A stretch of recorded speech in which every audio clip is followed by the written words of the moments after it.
Serikali imeahidi kuanza kulifanyia kazi suala la mabadiliko ya katiba ndani ya siku 100 za muhula wa pili wa awamu ya 6 kwa kuanza na tume ya usuluhishi na maelewano. Mheshimiwa Spika, tunapozungumzia umoja wa kitaifa tunaongozwa na uwepo wa tunu ya muungano wetu. Hivyo basi kuhudumisha, kuimarisha na kuenzi muungano wetu kutaendelea kuwa kipaumbele cha serikali tunayoiunda. Tutaendelea kuchukua hatua madhubuti kuhakikisha tunatatua changamoto za muungano kila zinapojitokeza. Mheshimiwa Spika, serikali ya awamu ya 6 iliendeleza tulioanza katika awamu ya 5, na hivyo kauli mbiu yake ilikuwa kazi iendelee.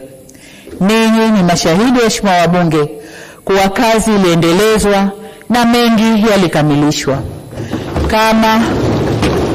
Kama nilivyoeleza katika hotuba ya kufunga bunge la 12 la Jamhuri ya Muungano wa Tanzania tarehe 27 Juni mwaka huu 2025. Niwahakikishie katika miaka 5 ijayo tutalinda na kuendeleza mafanikio haya pamoja na kuleta mafanikio mengine na makubwa zaidi.